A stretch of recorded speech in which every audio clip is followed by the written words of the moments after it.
Hey there, Skullheads, I'm Snags. And I'm Ol Silky. And we are dropping our 40th episode right around the 1 year anniversary after we started this podcast, which has taken the world by storm. I mean, you can't go a day walking down the street without hearing people talk about it. It's amazing. Oh, people honk their horns and throw stuff. Yeah. It's amazing. Yeah, we've Um, both been able to quit our jobs. We own private islands. It's just life changing stuff. I've This is my last Miller High Life. Oh, there you go. Yeah, it's a little 4-pack for nothing. So I'm like, yeah, let me try that, and it doesn't taste awful, but it's just not, you know. How's that for a tagline for a beer campaign? It doesn't Well, taste awful. well, Miller I High will Life. say you It don't doesn't get taste awful. you don't get hit with some like uh awful aftertaste, or some of those that hit you after. It's just like a beer taste. So this is the kind of stuff you steam your crabs or shrimp in, When you that want to beer. get rid of genital crabs, you steam them No, with no, the. no, the seafood, the crustaceans. Uh-huh. Anyway, so go on the website, get you a mug and a T-shirt and a hoodie. Um, Christmas I, coming up, Thanksgiving, all the holidays. A good time to give the gift of clothing. I had a coworker ask me today. He goes, "Hey, you got a promo code for the Snags and Silky store if I want to buy a hoodie?" And I said, "Yeah.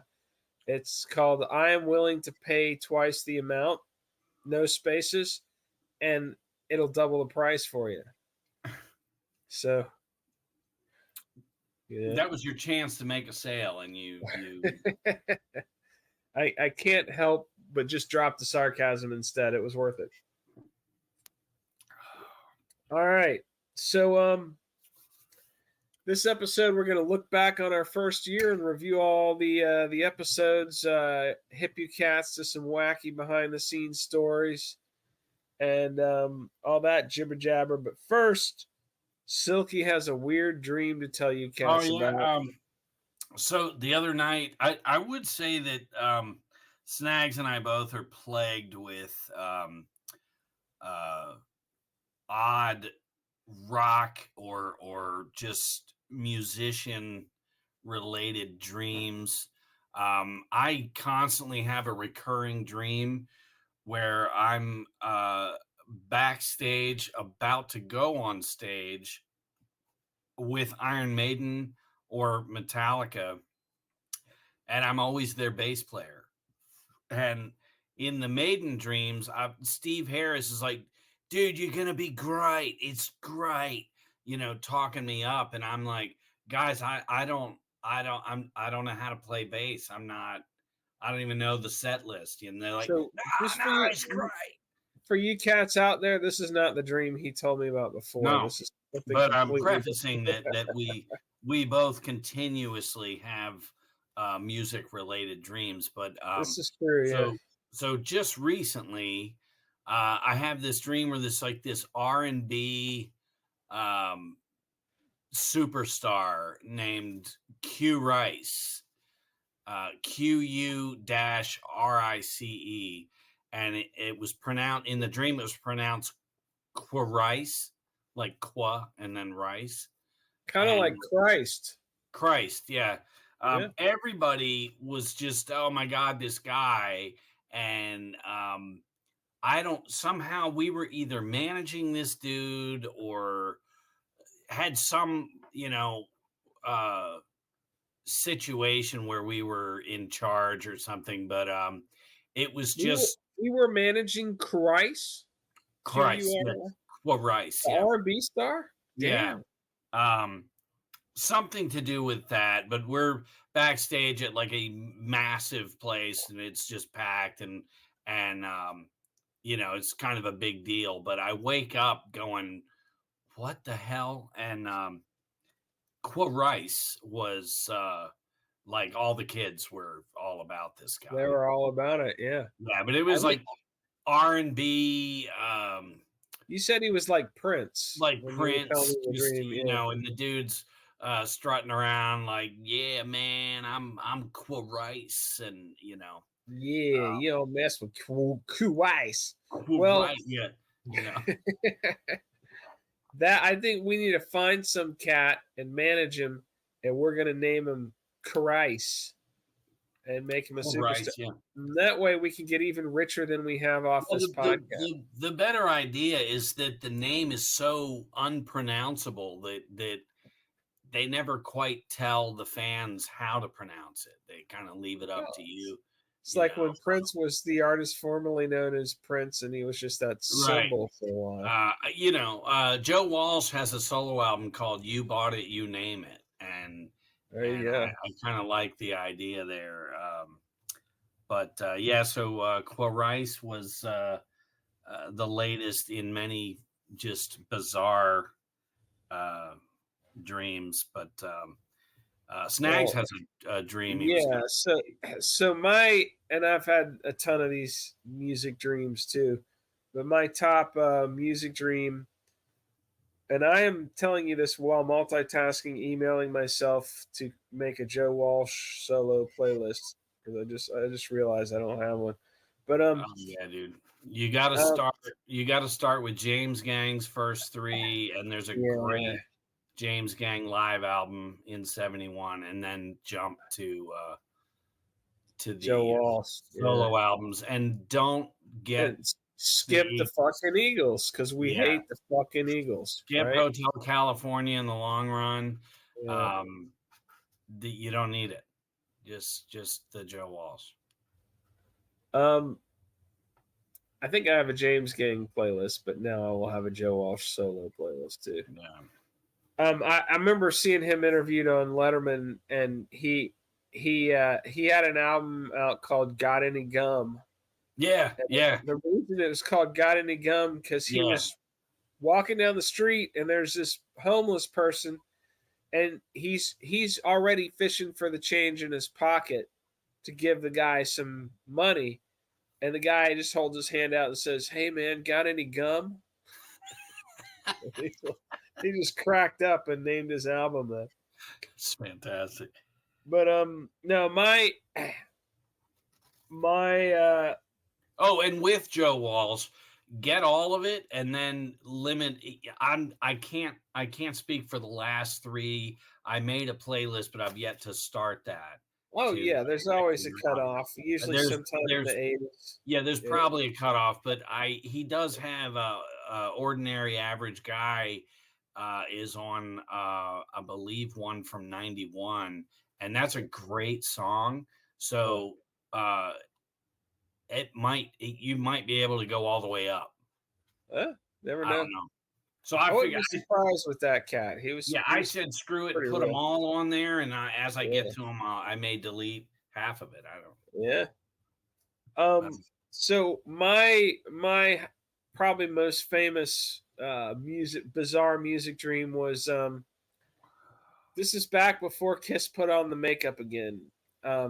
This is when they were the non-makeup Kiss, right? And I had a dream that Gene Simmons left, and they got a new bass player named Trey. And I was watching them play in Piedmont Park, a local park here in Atlanta. And there's a big part of Piedmont Park where they actually hold concerts, and a lot of people can fit in there.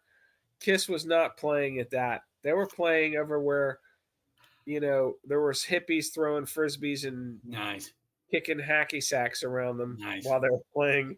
And they got Trey on bass. Yeah. Paul Stanley, Bruce Kulick, Eric Carr, and Trey.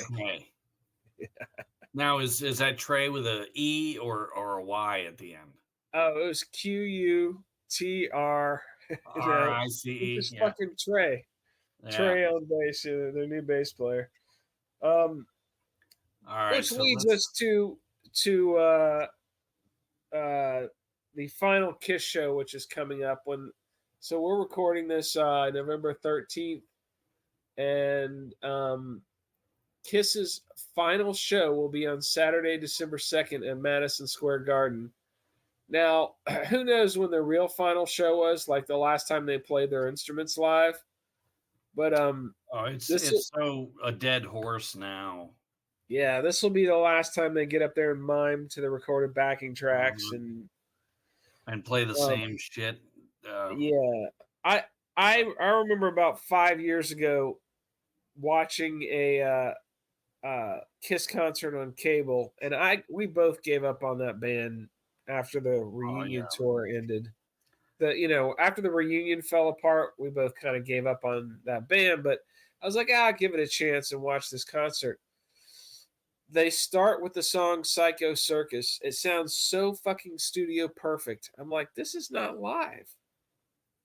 And I started Googling, and this is 7 years ago. There was already all over the internet about how they use backing tracks. So, anyways, finally, a veterinarian should have put that old horse to sleep back in 2003. But yeah, well, the main thing is the egos and the shunning of two of the more creative. The two that brought the rock and roll to the band. Yeah, it's and you can't have somebody leave the band and speak highly of them. You have to trash them. That's the weird thing about Paul and Gene. They have this insecurity. They've got to trash people who left the band. But to continue to do so, and then they're on Ace Frehley's solo album. It's like, well, what is it? You either hate him or it's just anyway. Let's get on with our lives. Thank God that fucking thing will finally be over. Let that die. Yeah. All right, so about a year ago, we started this fucking amazing podcast that's just been like just a nitro rocket to the stars. Wouldn't you agree? Just nitro rocket. This has been a hell of a journey because I have to say I would never have done this without Snags saying, "Hey, let's give this a shot."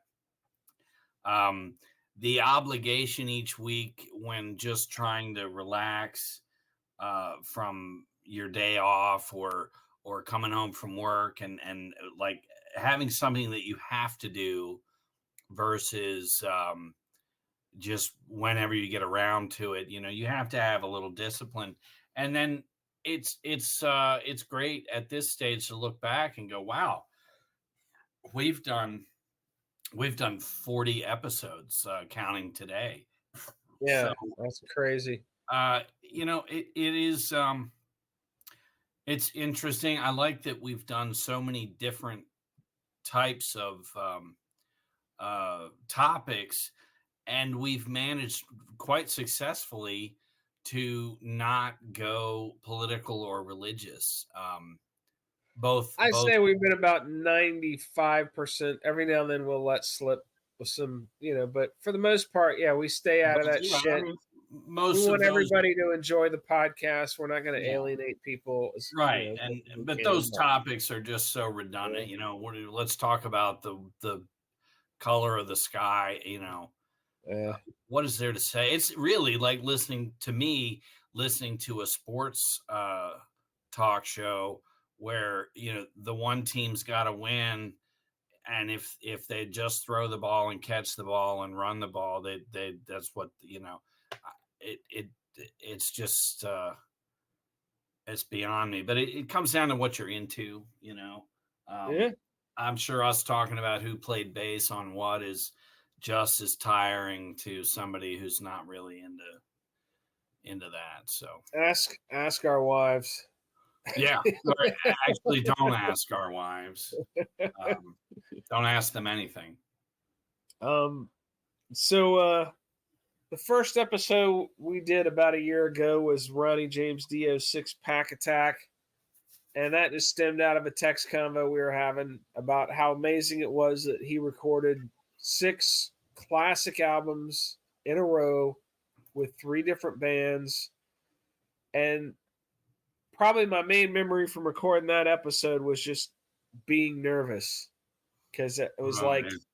we weren't on the air live, but there was this just I just Yeah, remember it was it had gone, there's a certain air that you take on when you're going to be talking to an imaginary audience, and so and our audience is mostly imaginary. So that first that first episode, we're talking over each other, mainly Snags talking over me, but it's a nervousness thing, and I feel we've gotten so much oh, better that's at lucky. back and forth, Oh, we've gotten better at that, and, except for and the Hunter Pelton episode. But, it's made it interesting.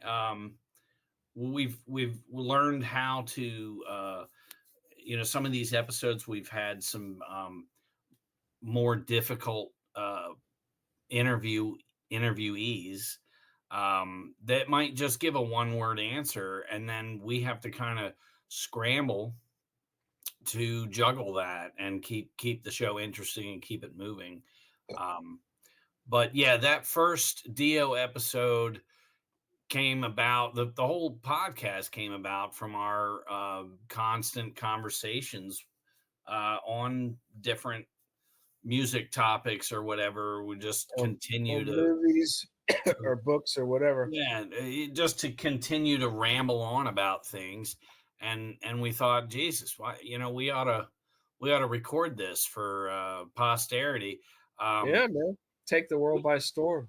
I mean, for me, it's a almost a diary uh, for my kids to discover down the road, to see what their dad was into if they ever want to. There you go. If you talk for 40 episodes, you're going to lose that inhibition. You're really bearing your soul at some point, saying things that you wouldn't necessarily discuss with your child or what, and down the road, these shows, these episodes are forever. So that's part of it is very cool to me. But that Dio first episode for me, we really touched on just the incredible feat of recording 6 stellar 5-star albums under 3 different bands and band members. It's just not done. It's usually a successful band is like a lining up of the planets, or a perfect storm. But to be able to pull that off 3 times, that's a hat trick.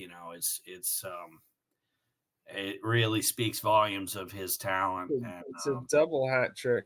Yeah. yeah, and yeah, a double hat trick. He's just sorely missed. I really can only imagine what he would have done had he not died to stomach cancer. So I remember saying in that episode, like many, many times, oh man, that song gives me chills. It's like, I remember after our first couple episodes, what is it? Your wife said you were not well, allowed to say. we can't say phenomenal anymore.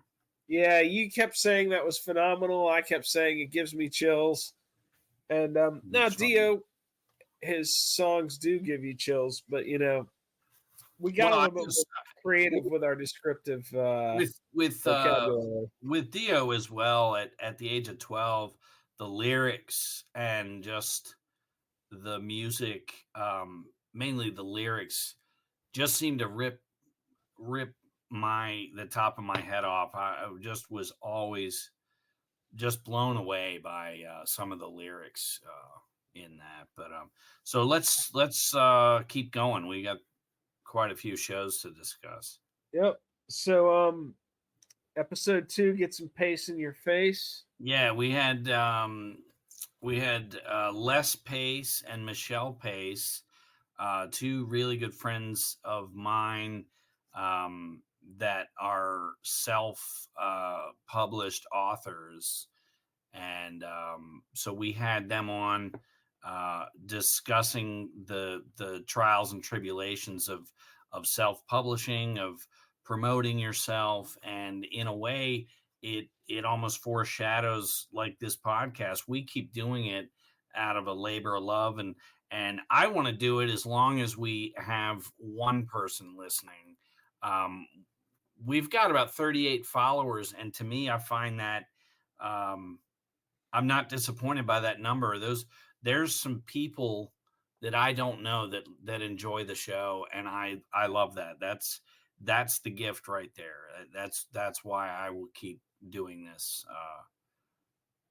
That right there is why we've been able to quit our Yeah. jobs and buy Right. private islands. To entertain 38 people. Yeah. If we There's had 37 no followers, we'd be living in poverty. There's no words to really capture that. If we could get 39 by Christmas, if we could get 39 by the year 2027, I'd be stoked. Hey, but anyway, so yeah, they sat and talked about all that. They're, writing anything is a feat, but between the two of them, they have like 15 novels or included in some anthologies.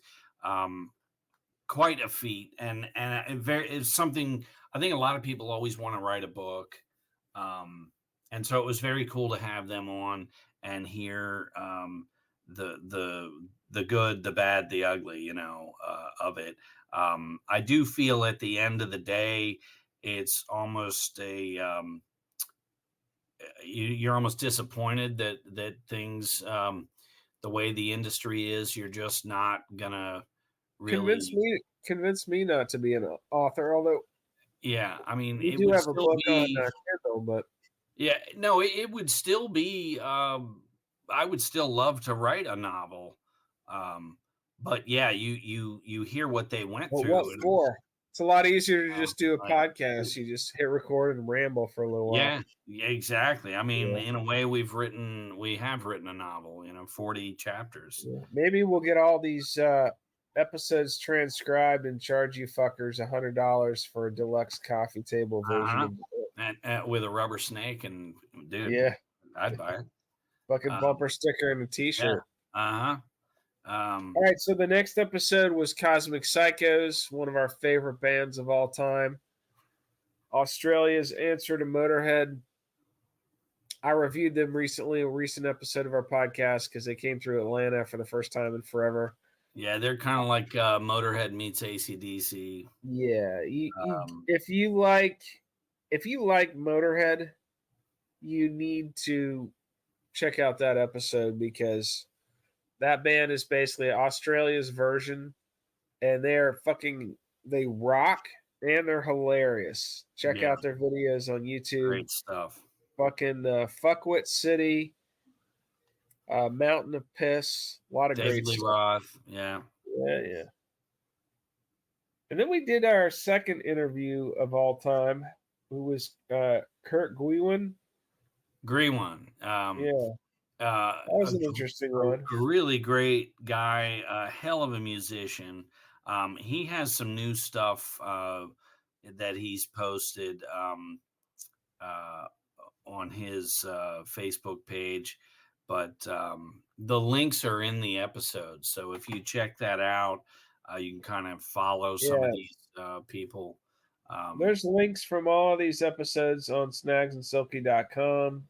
Whatever we're talking about, tunes, books, or flicks, you'll find links. A lot of stuff. And again, you can email us with concerns, questions, whatever. It'd be interesting to hear what somebody thought or whatever. But yeah, Kurt is just a very actually. If you have concerns, creative, fuck off. But right. You can email us with compliments or questions. Yeah, praise is really where you're gonna. We don't care about your concerns. Yeah, I gotta hear enough fucking concerns every day. I'm over it. Take your concerns and Stick We'll 'em up take your your ass. praise. Yeah. But no, Kurt is very creative. Um, he's got several bands that is all kind of under his guide. Usually a one-man band, but can't say enough about him. He's just a very, very good musician. I even like his voice. I don't think he. I think he still does his own singing, but I don't think he um, likes it, or he just kind of does it because he doesn't want to deal with the lead singer syndrome and all that. He yeah, he basically records in a lot of different genres. And I remember at the end of that interview, or maybe it was after the interview, he was like, "Man," he goes, "Usually when I try to talk to people about all the shit I like, I lose them at some point because I'm into so many different genres, and you guys were right there with me the whole time." And I think it's that's a, that's why that was a good genuine love interview. of genuine love of music. Yeah, just all kinds from country to avant-garde to Yeah, power pop, yeah. whatever. He was at the time he was working on a 45-minute static, Oh right, yeah. which I cannot imagine listening to, but that's fine. Like Um, that Lou Reed album. What's that? I forget the name of that Lou Reed album, but there's Metal, or it was after Metal New York. Machine Music, I think. Yeah, Yeah, I couldn't do that it's just either. fucking feedback. Yeah, well, Neil Young did one too. Arc was, Art. Yeah, yeah. uh, but All anyway, right. So the next one was one of our best interviews. Stephen Gregory. He's got a band called Uneven Steven. Um, we played a lot of their music. This was back when we were recording on Spotify, so we could drop songs into the episodes. yeah, And and Uneven, we stopped doing that because the audio was just so poor. yeah. Um, In you know, order to rock this high quality audio, we had to get off the Spotify recording platform. but we still make the playlist, and gives people a chance to check stuff out But after this they hear band, us. Uneven Steven, that Stephen Gregory is in, is just phenomenal. It's like jazz funk, and Yeah, it's I love the eclecticness of it, where you got to really hear kind of the Frank Zappa influence that he brought. Um, just some great instrumentals. For me, it was music I don't normally listen to, but as I was listening to it, I'm like, man, this is great. yeah. Well, we both listen to funk. We just probably don't listen to jazz funk as much, but Yeah. yeah. So that was a great interview, and Stephen was fun to talk to as well. Then the And next so one, off I of guess, off of Steven's uh, recommendation, I think was who we got next. no, the next one was Paul Diano. Oh, yeah, episode Yeah, yeah, 6. yeah. We did our first Iron Maiden early years.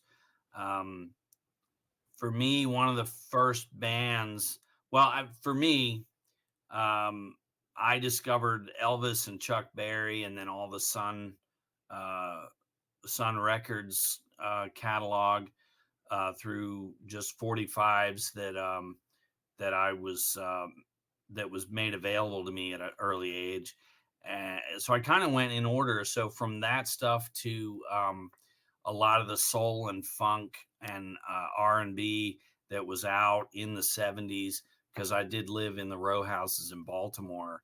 But then I just was exposed to like um, Kiss and Ted Nugent and Foreigner and all that stuff. But in 1979, 1980, um, over at a buddy's house, and his older brother had received some singles from England that he was so excited and opened up and had, and Prowler was the 45, and he put it on to play it for us. And just hearing that opening riff, it was so brand new. It didn't sound like anything else. And the Derek Riggs does the artwork for those Maiden albums, and just the artwork, the cover, it just terrified us, but grabbed us at the same time. It was just a perfect blend of branding, the music, the artwork. It was all there, and so for me, those Paul Di'Anno years, those are just epic. Yeah, that's a good episode. I remember listening to that episode afterwards, and just I would usually, when I would listen to the episodes afterwards, I would skip the songs because it's stuff, when you're even if you're researching Kurt Greenwin or Stephen Gregory, you're listening to that shit all week.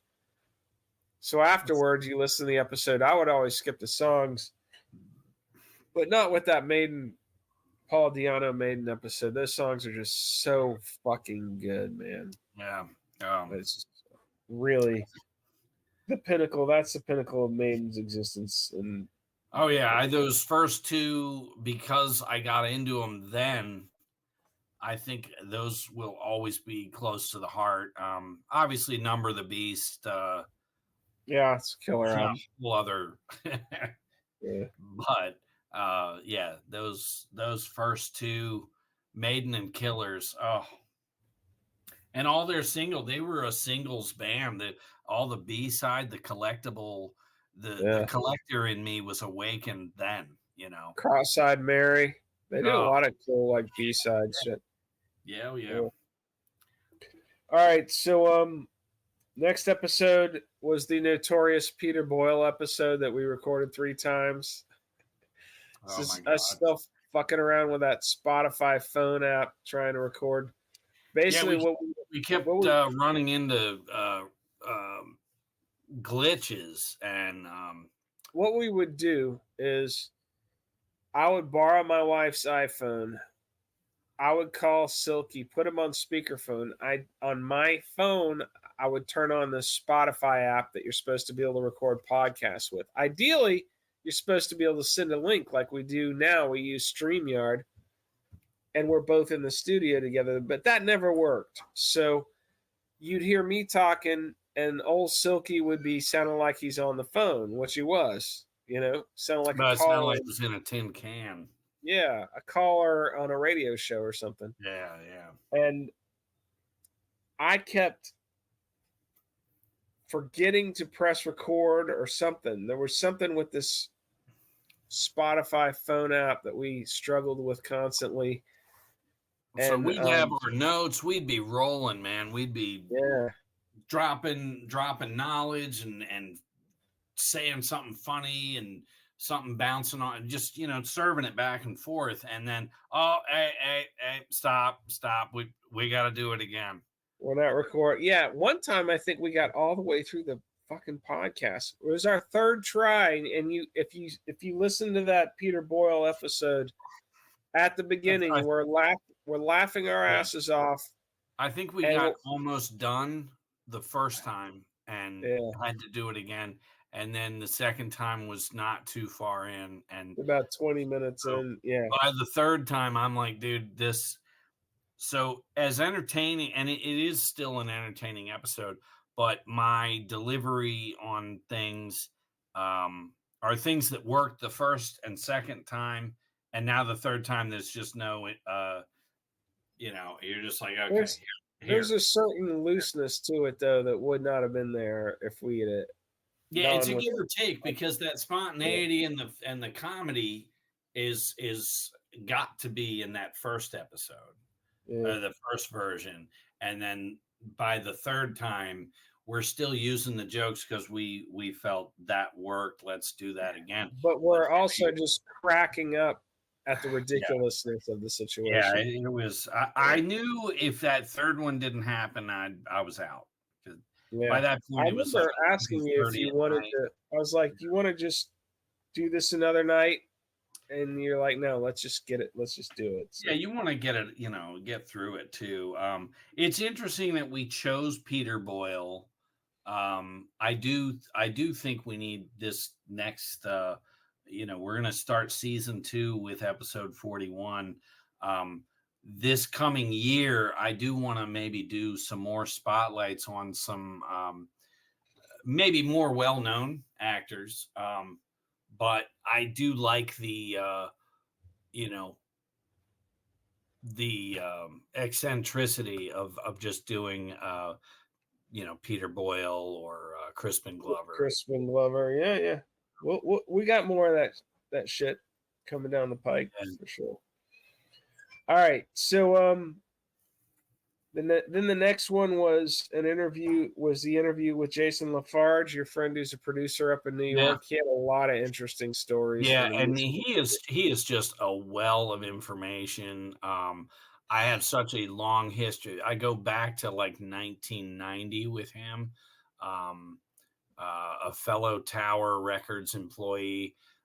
We watched Nirvana become a household name together.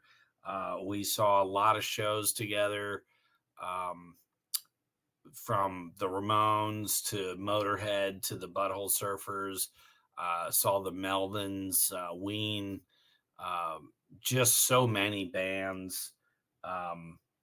Just a solid cat, and he's up in New York. Just got into production and has his own band, Pants Exploder, and I believe that's what this episode was his band. But he was telling us stories too. Yeah. We also were able to tap into just New York and the recording industry in general. But it was cool to pimp his band Pants Exploder as well, that you can find on Bandcamp. Yeah. Pants Exploder. And the next one was an interesting one. We interviewed this quirky cat who's got a band called Vertican Arc Materializer or Vertican. Yeah. And this guy, this was a difficult interview. The last thing I want to do is put anyone down that was nice enough to be on our show. But it was a difficult interview in that he just would give you kind of one word, and I don't know if it was nervousness or some people, there's just not a lot for them to add to whatever they've we were trying to get to his creative process, and we did it was a quirky cat. Like at the end of the interview, we're like, tell everybody where they can find your band on the web. And he was like, well, I'm going to be coy about that. You can just Google Vertican Arc Materializer. And I think the website was like verticanarcmaterializer.com. Yeah. And it was just. And we were going to put it in our website in relation to that episode, but he wanted to be real. Okay, you have to. It's vertarcmat.com. Yeah, it's just like it's going to be too commercial to tell people the web address. Yeah, well, and what was interesting is his album. He had a vinyl release where they put a padlock through the vinyl, so that if you were to take the vinyl, you wouldn't be able to play it until you figured out the combination to the lock. And I'm thinking, okay, you're not Quirice. It kind of was the indie band version of Quirice, I think. That was a commentary on digital music that's locked that you can't copy. Yeah. He had everything was a commentary on something else. Yeah, it was interesting. A bit much, but we managed to. The episode is very funny to me because I know how frustrated I was. So like if anyone knows me and listens to that episode, you're gonna hear it. But I think I mask it well. But Oh anyway, yeah, you did. Yeah, that was an interesting interview for sure. So the next one was episode 10. It takes 5 seconds. Revolutionary ramblings on the MC5. oh, That the was us MC5. I laying mean, it down for you cats you about gotta the. listen to the episode, but there's just you cannot say enough about such an important band. The tragedy is that the three records just don't really capture uh, the importance of that band. You just can't really capture what they meant and did and the influence that they created. There is a phenomenal tribute album to the MC5 that Jason Lafarge actually he actually produces a song by the bass player from the Plasmatics. Um, the celebrities that are on this record is just a who's who of people. The album is called Josephus and the George Jonestown Massacre. Call Me Animal, a tribute to the MC5. And Well, there's a fucking catchy title right there. yeah, 22 tracks, but Cherry Curry from the Runaways, Kim Thale from Soundgarden, um, who let's see, Steve Stevens, Phil Campbell from Motorhead, Lydia Lunch, Jeff Pincus and Paul Leary, Paul Westerberg, Keith Morris from Black Flag, Alice Cooper, Jello Biafra, Wayne Kramer. Is Lemmy on that? No, Chris Holmes, Tex Perkins, Neil Turbin, the original singer to Anthrax, Jimbo Mathis, Ryder Seuss from White Zombie, Richie Stott's cover of Baby Won't Ya is who Jason produced that song. Richie Stotts was a guitar player, I think, right? Yeah, I thought he was the bass player, but yeah, he's a guitar player. Yeah, there's some if you look up YouTube MC5 documentary, there's one, it's like a 20-minute thing of it's a tribute to the MC5. Some of the cats who are still alive playing with a bunch of then current bands, garage bands and stuff. I think this is like the 2000s, the Audis. Right. And Lemmy's in there jamming with them on a song. Yeah, he did Sister Ann with them. It was phenomenal. It's great. But yeah, that's a new tribute to MC5 with a ton of artists. So yeah. But really, I mean, if you haven't listened to those first three albums, start with those, especially the first album and the third album. Oh yeah. Phenomenal stuff. So all right. So the next episode was our Mike Hammer, Mickey Spillane's Mike Hammer episode. And what was left off of that was the 2-season Darren McGavin portrayal. Would have loved to have included that in there, but yeah, that was a 50s TV adaptation. Just a great series. This episode was called Sex, Drugs, Larceny, and More Sex, the Noir World of Mickey Spillane's Mike Hammer. And yeah, we recorded it before Ol Silky got the two-season TV show DVD set. I haven't seen that yet, but apparently it's phenomenal. So it really is. Instead, we're pretty much rapping about the books and the movies. Yeah.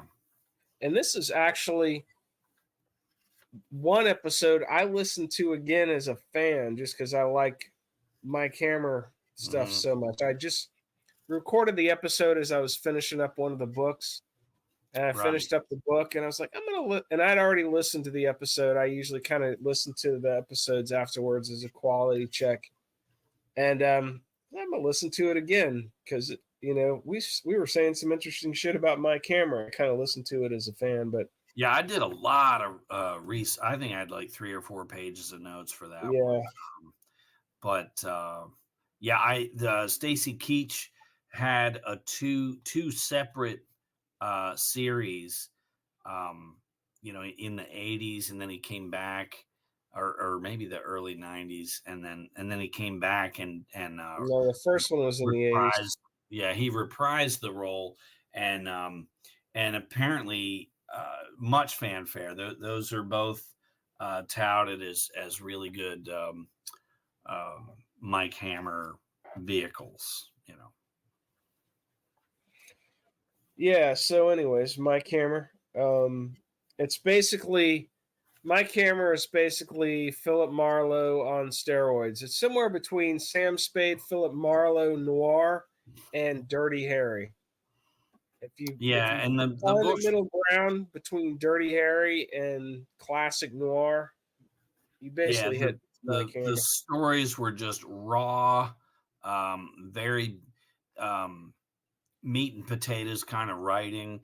I think they definitely appealed to male readers, and then there's a lot of sex. What I found interesting is a lot of times uh, you get through a just an obstacle course of deceit and murder, and this is a bad guy and this is a bad guy, but without any attempts at spoiler. A lot of times you'll find that the main um, mastermind behind everything was a woman, which I love that. The femme fatale. Yeah, yeah, So good stuff. yeah, the next one was an interesting episode. It was Into the Void with Black Sabbath, and we Mhm. interviewed a female Black Sabbath tribute band, although they don't like to be called a tribute band. They're an interpreter of Black Sabbath Yeah, songs. that was a great. What happened there is a fellow coworker was like, dude, you have social media at your disposal. Um, just reach out and solicit some of these people. You never know what, all they can do is say no. And it was such a brilliant idea that, oh my God. So here's Black Sabbath. I hit them up and they said sure, and they were gracious enough. um I think we had three of them Yeah, we had came. three of them. Yeah, the Yeah, bass player was not able to make that, yeah. but it was, sadly, we interviewed each member one at a time, so the other two had to sit in basic Yeah, silence, I think that one is a kind of good clumsy example. It's a good example of learning. preparation overkill, where Mhm. we both obsessively researched this Black Sabbath female tribute band. We were excited because it was like the first band we were going to get to interview, right? Yeah, yeah, And we researched the hell out of them.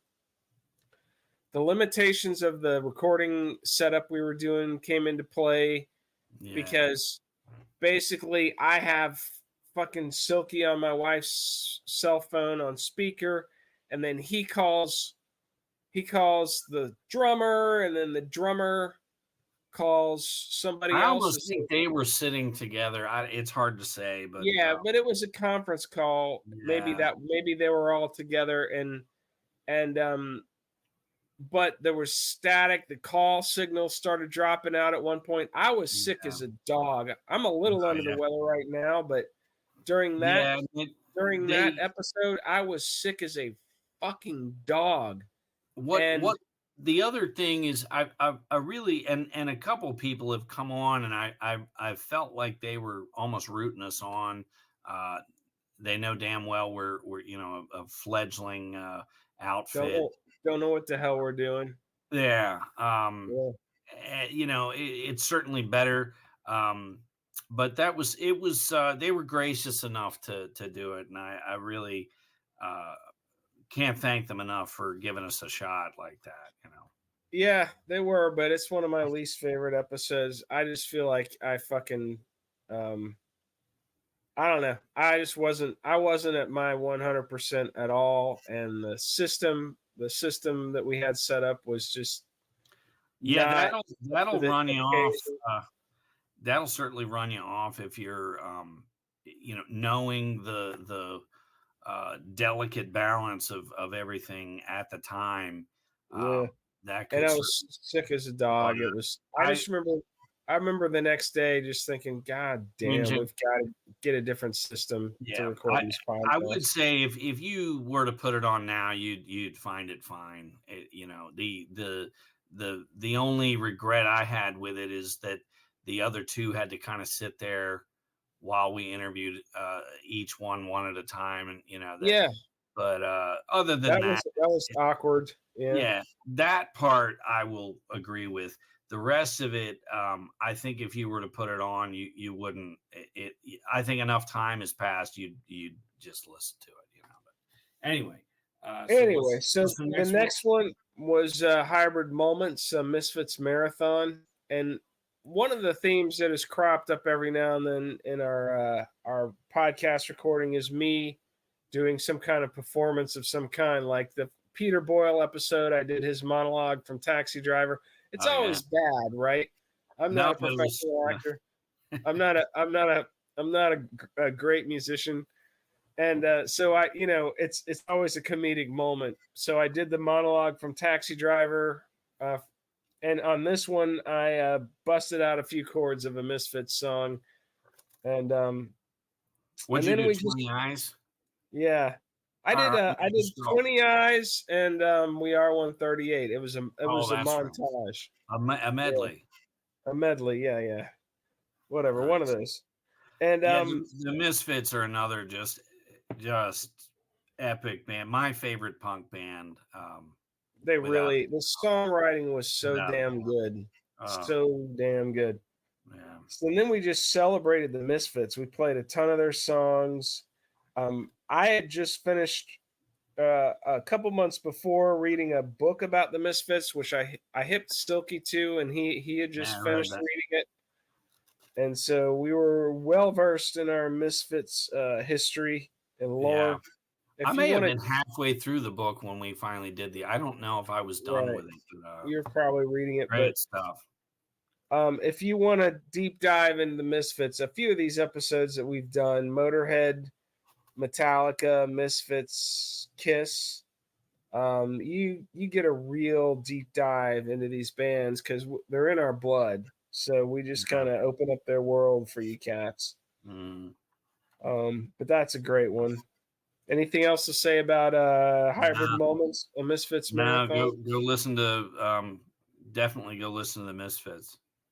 episode 13? All right, so episode 14, Nobody's Dirty Business, the dark musings of Mississippi John Hurt. Oh, a very gentle uh, bard, if you will. You put his stuff on in a very stressful driving home from work or driving to work, and you just the last thing you want to do is keep going to work, or you're leaving work and you just want to come home, and you'll put him on, and much like Lemmy, to me, Mississippi John Hurt just soothes and takes you to a better place. The power of music can be found putting Mississippi John Hurt on. That's all I got to My say. favorite description of him, which I have, it comes from you, which I've repeated to many people. I said it's like drinking a cool beer out on a lake. Yeah, man. Just Yeah, that first, almost like a cool glass of iced tea, or a really good mixed drink.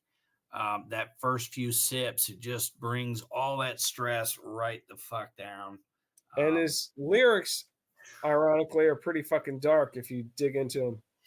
Yeah, yeah, So that's the comedy of it. Is he's singing so calmly about it's about some just gonna cut you, getting cut, stab you getting cut too. by your woman, or him Yeah, dying and throw his body out in the sea for the fish to eat. yeah, it's just so it's like a comforting hand, and you're like, hey, whoa, wait a minute, what the, Well, great stuff. Great stuff. yeah.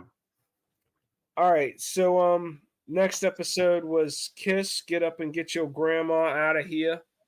Episode 15. Kiss was really an essential band that Snags and I formed our friendship over. Between that and me getting the girl that he'd been chasing after, it's just a series of comedic moments. All these years later, as well. You also were the one to get the disease from the girl that I'd been Yeah, chasing. I'm got glad the that you got her. got the STD, got the doctor visit, the shots. I'm glad that you're the one who got that. Yeah, yeah. I took the bullet. I took the Yeah. bullet for you. So,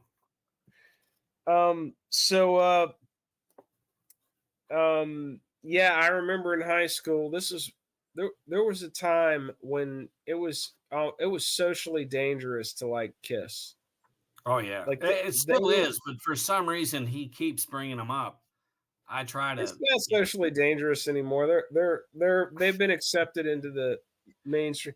But in the early to mid 80s, up until like the 90s, really, Kiss was like as if you were a fan of the Bee Gees or something. It was like even worse than that. It'd be like talking about ABBA or something. I don't know. It was like this cheesy 70s bullshit that nobody wanted to ever hear about again, because in the 70s they were so fucking huge and it was so much overkill, and they went out in such a just disgraceful way with the first sliding into disco, then whatever the hell Unmasked was, and then the weirdness of the Elder for anybody who was still paying attention. Nobody knows what Unmasked is to this day. It's right. It's its own genre. I still just cannot. And so they were just the pinnacle of uncool throughout the 80s. Yeah. And so one of us mentioned Kiss, and I remember just the sideways glance, and I forget who said it. It was like, you like Kiss? Yeah. Cool. Yeah, I think at the time I was listening to, I would get an album. I was buying everything on cassette.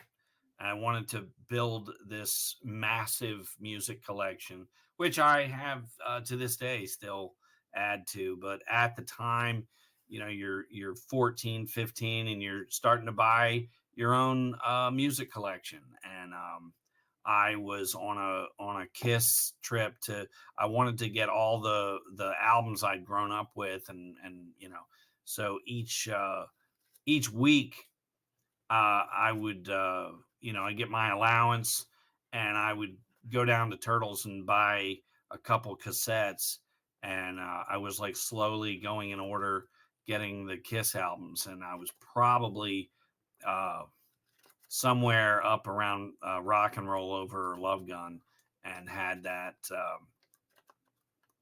in school. So yeah.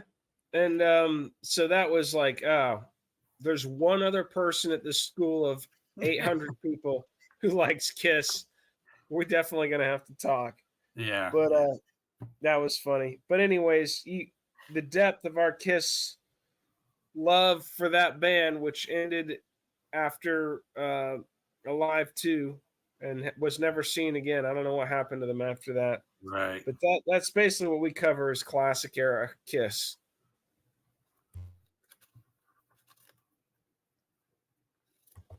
So there you have it. That's a good episode. Next episode, episode 6616. If you're gonna die, Iron Maiden's early Bruce Dickinson we year. we bring on Bruce Dickinson. Yeah, we may do more Maiden episode.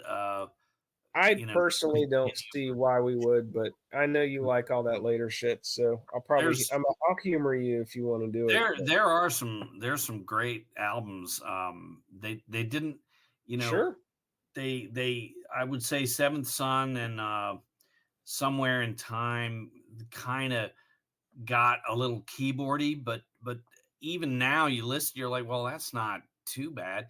And that's the thing is, there's so much bad shit out there, and you put that on, and it's still you can still hear why you put Iron Maiden on to begin with. I've Uh, tried many times to go past um um what's that? What's the one with the Power Slave? Egyptian? Yeah, I've tried many times to go past Power. I can't even get all the way through Power Slave. I like Aces High and 2 Minutes to Midnight, and Wow. the Rhyme of the Ancient Mariner. Come on, what are we doing here? Okay, let's go to the next episode. But yeah, we cover the Iron Maiden up until they pretty much jumped the shark, in my opinion. Um, Next episode, Pimpin' Ain't Easy, Starsky and Hutch. Oh yeah. The 70s cop show Yeah, is just a definite genre. You know, Hollywood can go back and create a nostalgic 70s era um, show for a movie, and they would without a doubt mimic Starsky and Hutch or Columbo, um, even Policewoman or Barnaby Jones. There was just such an onslaught of these, the rookies, um, just so many really good, well written procedural detective or cop shows. And what's fun about watching Hawaii Five O or Streets of San Francisco, Barnaby Jones, Cannon, is the character actors that just kind of went from one show to the other, and just a good time, a lot of fun to watch. Starsky and Hutch was fun too because there's a lot of humor written into the scripts. Yeah, It, yeah, it and you I don't remember. realize that until you watch a few of the episodes. Yeah, we talk about the TV show and the movie in that episode, but there's not a lot of difference. The movie was definitely intentionally a comedy, and the TV show was, you'd think, more of an action show, but there's a lot of action in the movie and there's a lot of comedy in the TV show. And Yeah, Huggy Bear makes it all worth it. He's just oh the yeah, most badass character in both versions. yeah, Just yeah. Um, you don't mess with Huggy Bear. If you no, want the word on the street, you got to talk to you got Huggy yeah. Bear. He If he always doesn't knows. know, if Huggy doesn't know, then you just ain't gonna find out. Yeah, that's right. Yeah, So, he was the Wikipedia of the 70s. oh yeah, Yeah, he was Google. get a finger Yeah, on the pulse of the streets. yeah, that's right. Um, Next episode was our first of 3 Motorhead episodes. Dead Men Tell No Tales, Motorhead's classic lineup. Yeah, if you're gonna know music, you have to at least check out, you know, Sabbath, Motorhead. I mean, it's just so essential. And we've said it in 3 episodes now. Lemmy is just our Lord and Savior. He's So the Messiah. yeah, Yeah. there's really you just got to check the episodes out.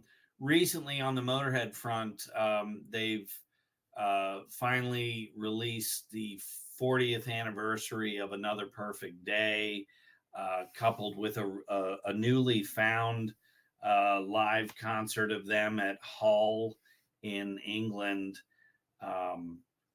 And that really captures a time because they had the guitarist from Thin Lizzy playing with them, and he did not really want to play older Motorhead stuff. So Lemmy, in appeasing him, um, plays. They do a lot of Another Perfect Day live. So it's a really essential time capsule, and that was released this week. So fun stuff. Sweet. So Nice.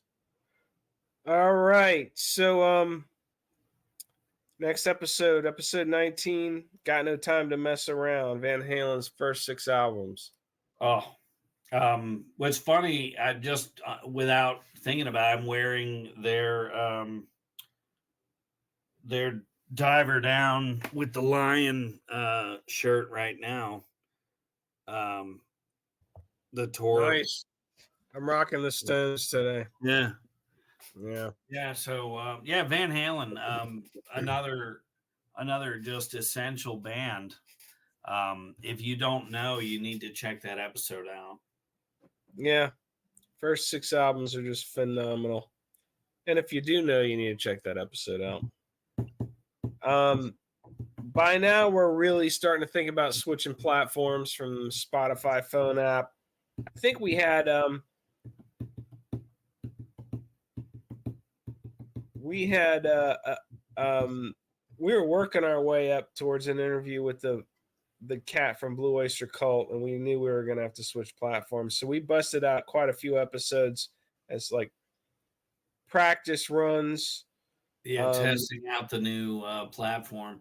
And this is we weren't testing out the new platform. We were just seeing if we could get the old platform to work. So we were trying different things with the old platform, and the next one is Play Driving Wheel, Hipping the Masses to the Genius of Foghat. We're still dropping songs, still on the old platform, but we're trying different things to try to make it sound better. This is us just spouting off on a band that we know in our souls. Oh yeah, man. Foghat. Classic 70s era Foghat. Yeah.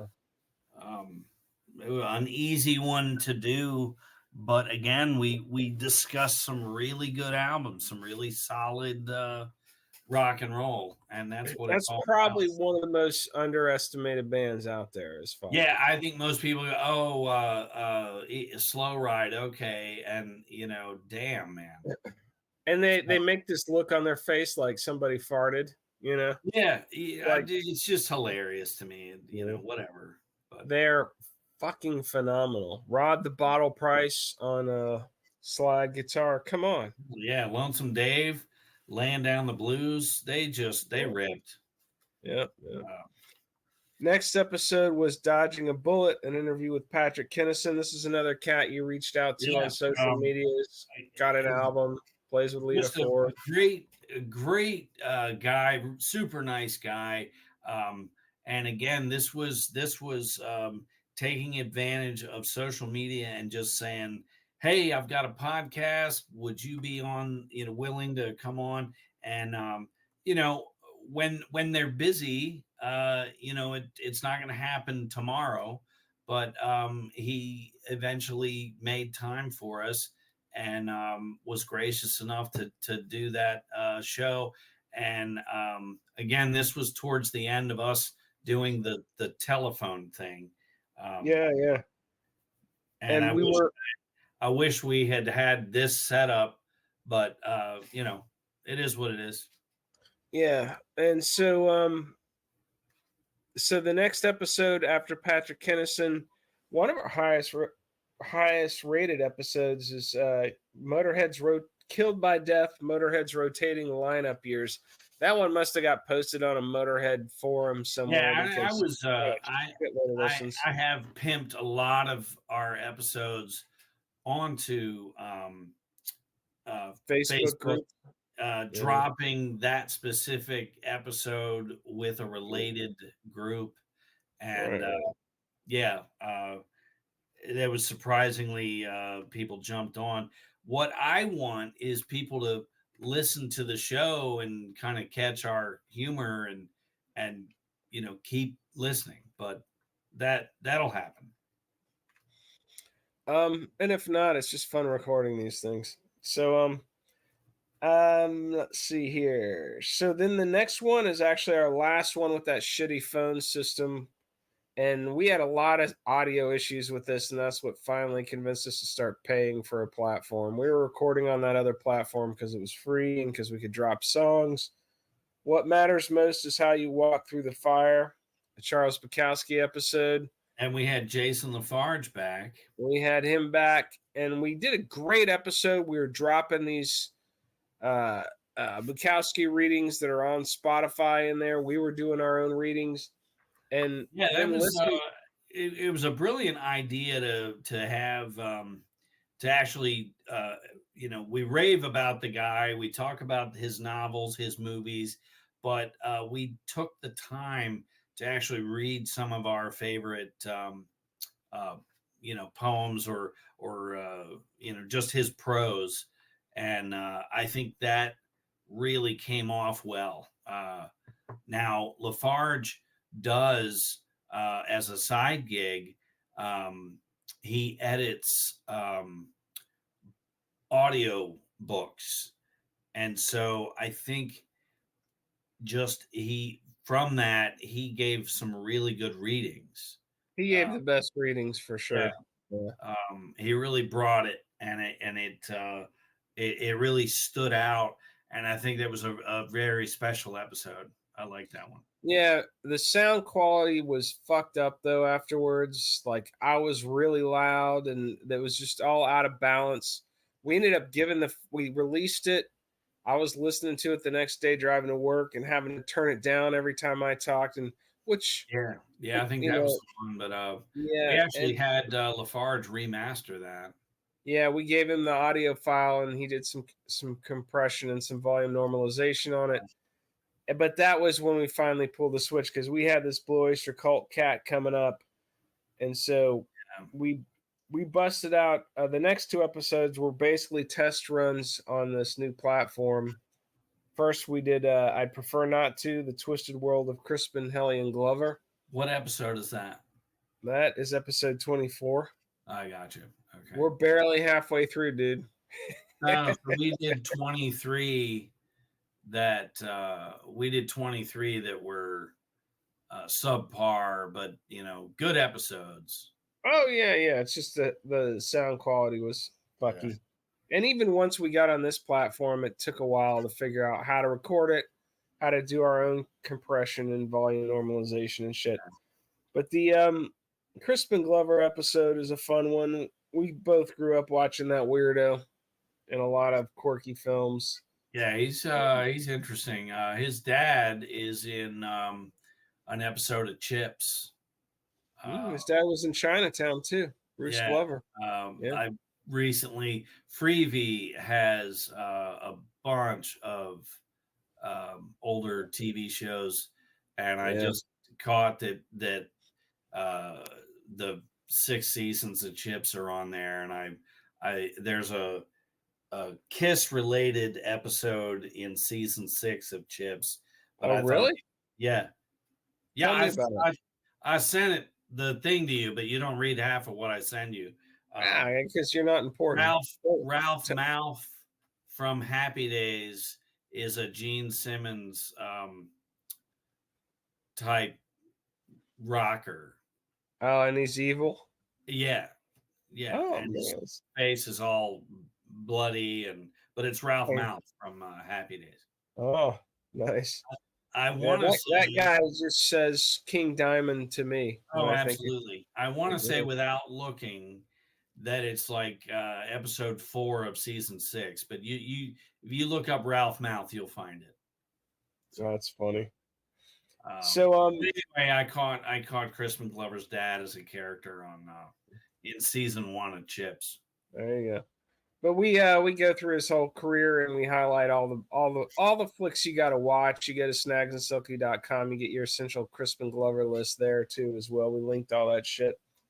Next episode, our final practice run on this platform before our big interview with the drummer from Blue Oyster Cult. That Was Just Your Life, the story of Metallica. And Silky knows, there's a few bands Silky knows Too like much. the back of his hand. I'd say that's Black Sabbath, Metallica, and Motorhead. And Zeppelin, but Black Beatles. Sabbath and Metallica and Motorhead, though. Really, I know you, and those are your bands. And so this is Silky going through an obsessive, comprehensive, extra thorough history of Metallica. Yeah, and even after like listening to it on the way to where I was like, wow, like the shit I was spouting, and I had notes, but a lot of that was me just looking off and just regurgitating what I know. Yeah. Good stuff. They, without, whether you like them or not, they are one of the only bands from their era that are still filling arenas and making,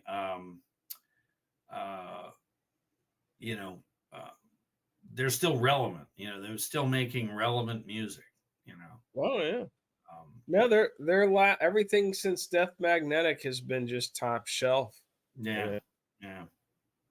And so after that, when we were pretty comfortable with this new platform, ready for our big rock star interview, this is another one where Silky reaches out to this cat on social media. Yeah, and he actually and the guy's like, yeah, okay, and I think he canceled. He was nice enough to say, hey, I'm not going to be in a place that really has internet, but maybe the following, and he worked with us. And I will say all the celebrities that we've managed to get on the show have just been gracious enough to let us know, hey, I can't do it this, but can we do it that, and we'd be stupid not to give them a shot, I think he's the only celebrity we've ever had on the show. We've had some other people who are in bands and stuff. No, I mean, Patrick Kennison is doing this for a living. Nikki Stringfield, they might not be A-list artists, but right. Yeah, they'll work with you to get on the show. This was a big fucking deal for us, interviewing the drummer from Blue Oyster Cult. I still marvel at that we had him on the show. My regret is we did not get him to pimp the show. And I know that it wasn't for lack of trying. Yeah. But I know that the Blue Oyster Cult fans out there would really, they would all want to hear Albert Bouchard wax it was a good interview. The whole story about when he gets kicked out of the band and he trashes a car, and just the upcoming projects he had going. Hilarious. It was a great. I was like, oh my God, this is going to be the one. And it just didn't happen. But, we keep on. We just keep going. It's one of our highest rated episodes. It's up there. Yeah. But we didn't get it to pimp. We sent like 3 or 4 emails. Hey man, can you post it to your social media? He was doing a media blitz at the time, promoting some stuff. And,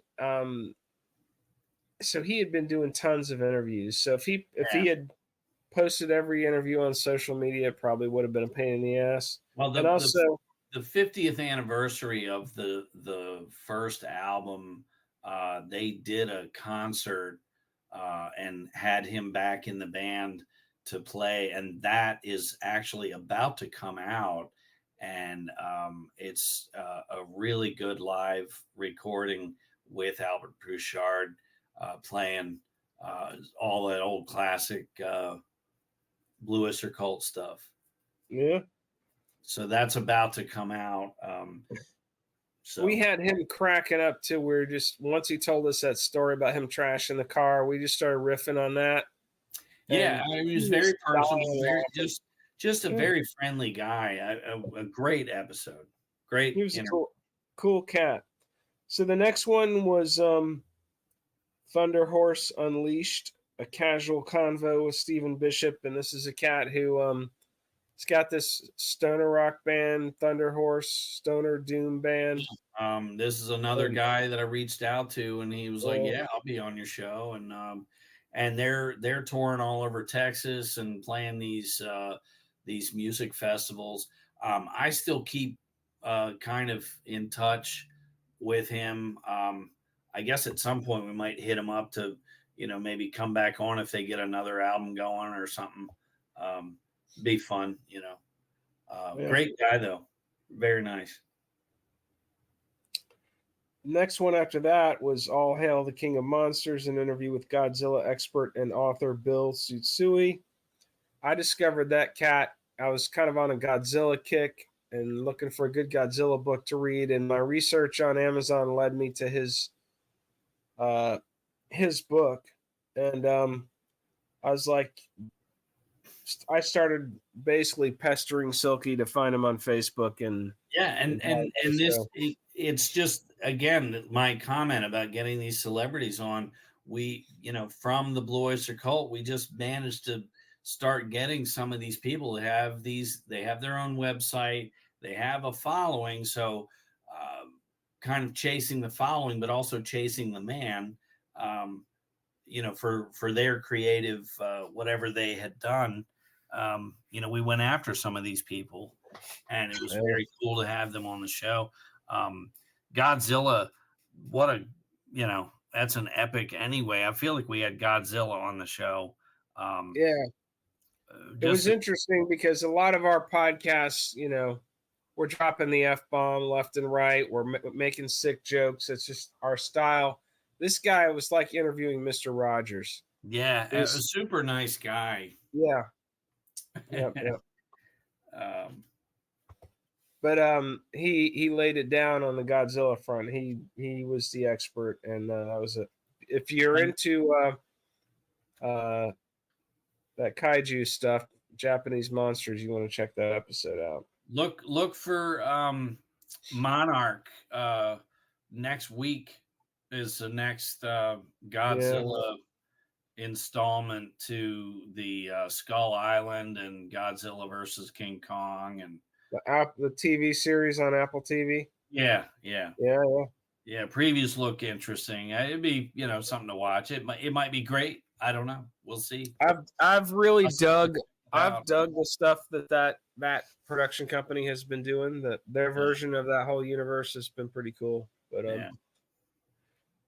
So then the next one was an epic comic book discussion with Mike Rabidou, who's been on a couple times. Quite the character, and Mo Shaikh. Moshe. Mo Shaikh, Yeah. and basically they're both comic book experts. Yeah, so we address the kind of history of the comic book in general, and had two guys on that really knew a lot, and it just enhanced rather than hear Snags and Silky and I or Snags and I rattle off random stuff without any kind of context to it. It was refreshing to have the two of them on to really lay it out. Yeah, they really Good shit. knew their shit on the comic book front, and it was a good episode. Oh, that's the episode where Mike gets up and goes and brings his laptop to the bathroom, takes a piss, and Doesn't mute. we're talking. I'm like, is this guy taking a piss? Yeah, Because like I'm at hearing first, it go in the toilet, and I'm like, yeah, this I guy's mean, pissing we on can the see each on the other. air. We can see each other when we do Yeah. this new platform. And so he's Yeah. walking through his house, and I'm like, okay, he's going to get a beer and doesn't want to miss anything. And we're all talking, and he proceeds to adjust the screen where it's, kind of angled up. And, Yeah, you don't see him taking a piss. you don't see him, realize he's in the bathroom, and then you hear see him him from the waist up, and you see him reach down below the screen, and then you hear he's take. And then he said, "Oh, I'm sorry. Did I not mute that?" We're like, "No, Yeah, dude, you we're didn't mute." dying. Somebody's in like mid fray, like, are you? Is and but we kept it in there because this is a warts and all kind of production. Oh So yeah, no. That's nobody else has somebody taking a no, piss on their podcast. So. it doesn't happen. Next one was Never Surrender. Metal maiden Nikki Stringfield discusses her upcoming solo album. That's Patrick Kennison's chick. Yeah, they're married. She's in the Iron Maidens as well as a solo career, and in Heaven Below, Patrick Kennison's band. And again, this was me kind of hitting them up over the past, I don't know, 4 or 5 months. There was a And lot of behind the scenes yeah, nagging that led to that just interview. interacting. I would say gentle stalking, nothing crazy, but like, hey, it'd be great to have you guys back on. And they were gracious enough again to give us an hour and a half of their time and talk up Nikki's solo album. Surprisingly good guitar riffage on there, good stuff, and again, they didn't pimp the show. So here's another possible. This is why we only have 38 followers, folks. Yeah, is this? But this. It's not this because of one- my strident, annoying voice. This or- one too, out It's of the just box, because- could have been several hundred people checking it out. And what sucks. Or is our I- refusal to build a social media following of our own. It's because these fuckers won't do it for us. No, I post, but Facebook will, once you're on there, you post stuff and you're basically talking to the same 10 people. Yeah. And you can pay to like really get it out there. But Yeah. how do you know? How do you know they're doing what you're paying them? I just like having these conversations and knowing that there's a small group of dedicated hardcore fans who listen to this shit. They're like, want to know what the hell we're gonna say next. Well, I mean, hopefully they we're for an elite take the time and stratum of society that tell one new person a week. Yeah. I said it. There you go. All right. So, anyways, next one was We Got Your Force Right Here, Righteous Star Wars Ramblings with Ken Taylor and Nick Wong.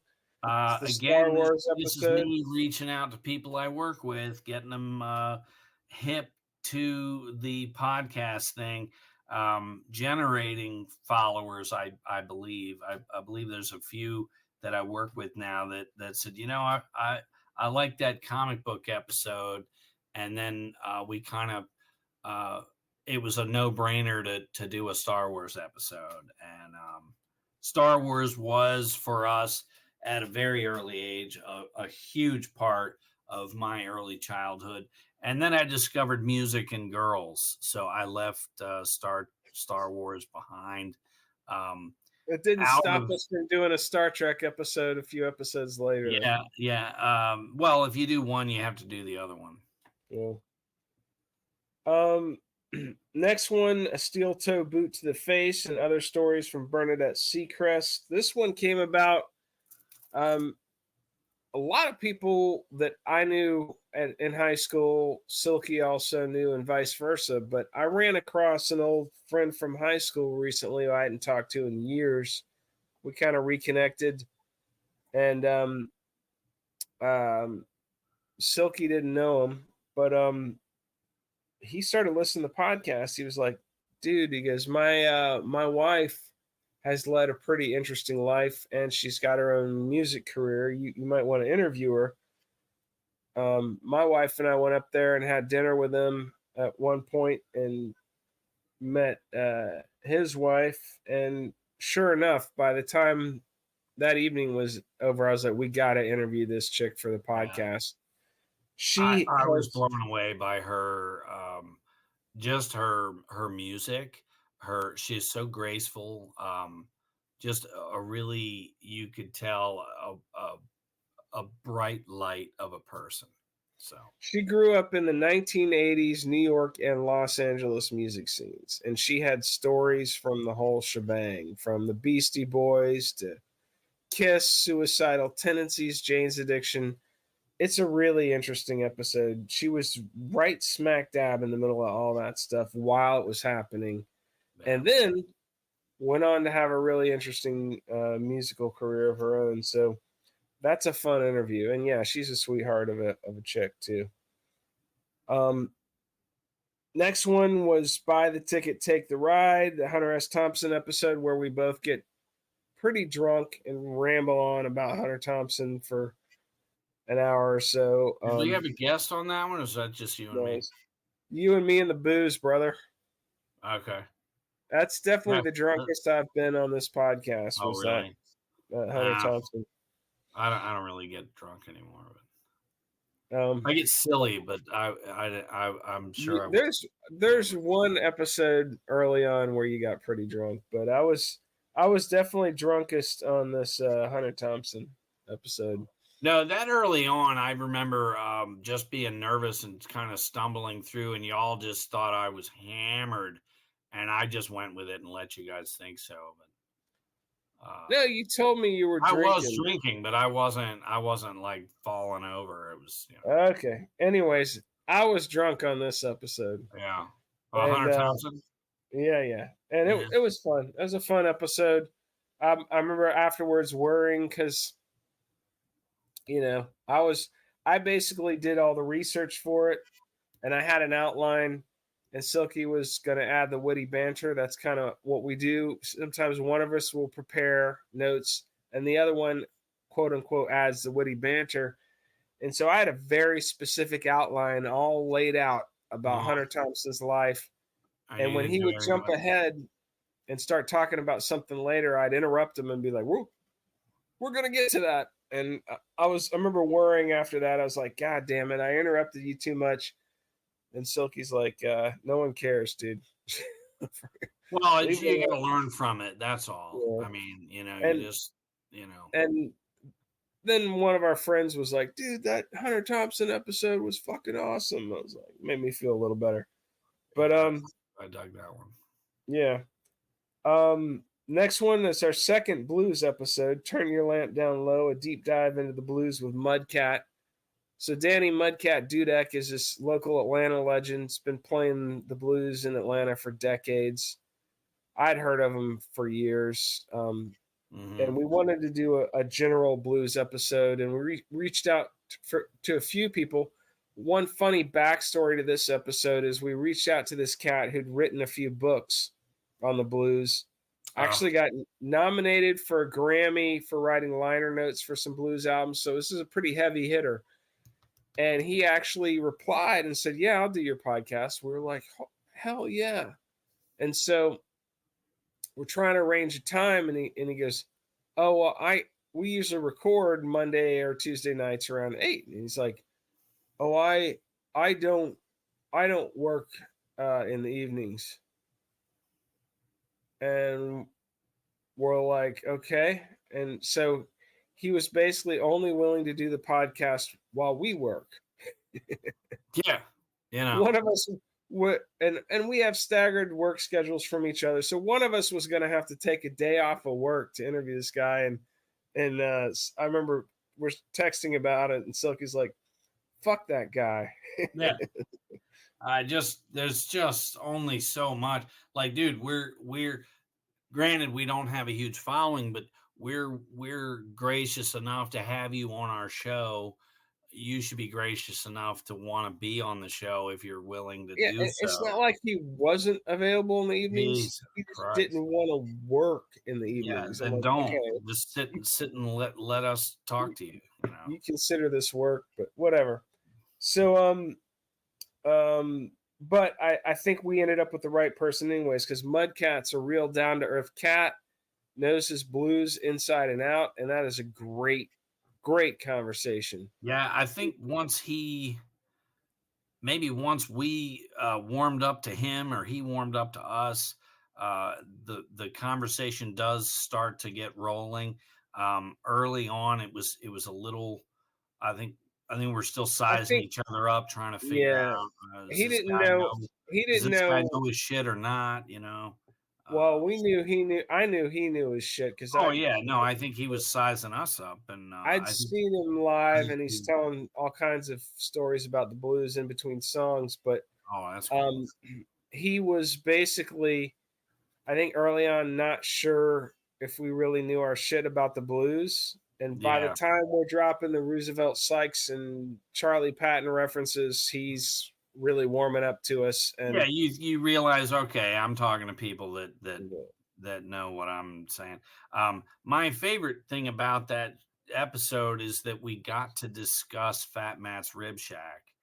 yeah, you've been And mentioning that a few times. and that was You a got it. legitimate episode I wanted to do with Yeah. possibly the owners of Fat Matt's to just discuss the restaurant and how awesome they are, the popularity. They are a huge Legendary barbecue joint in Atlanta where they always have good blues on the stage. It's a yeah, good just place. just a all around visually blues, the food, the atmosphere, just such a the the whole gamut of to me what music can do, bring people together around something entertaining, But yeah, if you want to deep dive into the blues, that's a killer episode. And Mudcat's a real stand up dude, so you want to listen to that one. Yeah, Um, and all the playlists for all these episodes we've talked about are pretty thorough. So Old Silky bakes those fresh out of his playlist oven, right. so you got to Yeah, check that shit out. playlist oven. That's it. Um, Episode 36. Beam me up, Scotty. There's no intelligent life down here. Out of control Star Trek ramblings with Mike Rabideau. We get Mike back on again. I think at this point everyone's really comfortable with each other, and we just go off the rails. We Yeah, managed to continue to drag the Star Trek subject along with us, but we were clearly in front of there were a like lot of side tangents and ramblings on that one. It was a very wild entertaining. combo. Yeah. Don't take yourself so seriously, and just get in the wagon, and we'll pull it along, and you can learn a lot about Star Trek and alcohol consumption. Episode 37, and then there were three again. Motorhead's final lineup. That's us rounding out the Motorhead saga with the Mickey D, Phil Campbell, Lemmy lineup. And Still a good episode, and we do discuss some very solid Motorhead albums. I think the first two are just essential, and then the third episode, you already know Motorhead, so maybe you're like, okay, but no, if you don't listen to the third episode, you're not a real fan. yeah, because it really brings the whole story together. I think It ties the room together like the rug in the Big like Lebowski. a good throw rug, absolutely. Yeah. Next episode after that, episode 38, the episode that dripped blood. Before, and I wore a new Motorhead shirt for that episode, so yeah, it's important. definitely tune in and listen. I'm glad you mentioned that. Okay. Episode 38, the episode that dripped blood, Hammer Horror with Mike Rabideau. Again. Is that his fourth appearance? That's his third appearance. Third appearance, yeah. He knows his shit. He's a good guest to have on. Yeah. He's going to come back and do a Rockford Files episode with us. Oh, there you go. That's why I said 4. That's right. Yeah. That's a good one. Talking Hammer Horror. A great title for the episode to capture the Hammer vibe. Pulled from The House That Dripped Blood, a very surprisingly good Hammer horror movie. Think Peter Cushing's in that as well, but no, the Hammer stuff, just the dead leaves, the fog machine, these old castles, legitimately real settings out in the woods. I thought you were gonna say legitimately real tits. No, Oh, lots of you did tits, have and they're all real. Yeah, a lot of real tits throughout. no plastic surgery, Yeah, Franken none of that titties. was happening yet. Um, Yeah, but to this day, if I'm driving in a remote area and it's just kind of a desolate wooded area, I can't help but feel a little creeped, and your mind just goes to a Hammer horror thing, you know. and we kicked that up episode off with me reviewing the Cosmic Psycho show in Atlanta, and Ol Silky reviewing the Stones album Hackney Diamonds. So you get a little extra bonus content on that one. Sure. And then a surprise phone call from Buddy Holly of all people. Oh yeah, Just it legitimizes our existence that Buddy Holly would call from the grave. he revealed to the world that he was still alive on our podcast. Yeah, which I think he's dead, but you know, Well, then who could that have been on the phone? I I'm confused now. it was you'd have to just check the episode out, but All right, sounds a Buddy lot like Holly, Mike, but yeah, Buddy Holly, wow. so the 39th episode, it's not dead, it's just resting. Talking Monty Python with Gregory Fitzgerald. So Gregory Fitzgerald is a writing partner of mine.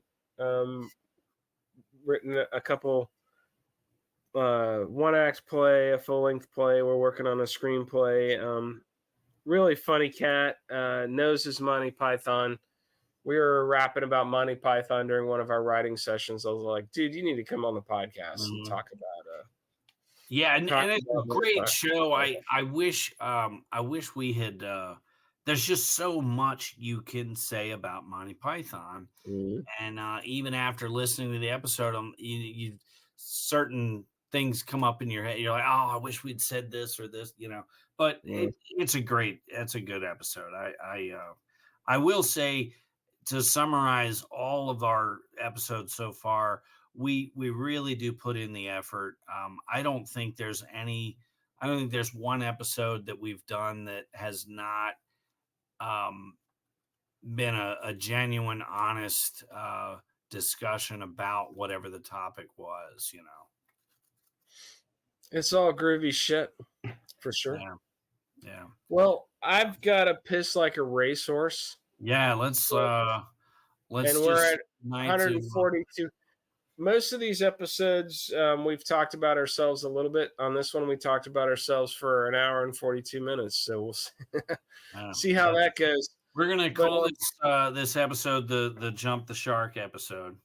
Yeah, we might, unless we think of a better title when we're uploading it. But anyways, there you have it. It's our first year in review. If some of those episodes sound interesting, you got to check them out.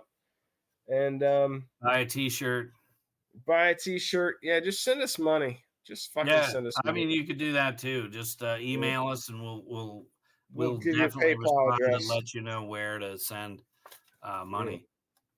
So we got a good episode, kickoff season 2 with a good, strong, fucking solid episode. Well, won't give it away. Long overdue. So you cats can look forward to that coming soon to a podcast service near you. Yeah. All right. Deuces, everybody. Happy Thanksgiving, and it's been a great year entertaining you skullheads. That's right, goddammit. Peace out. Deuces.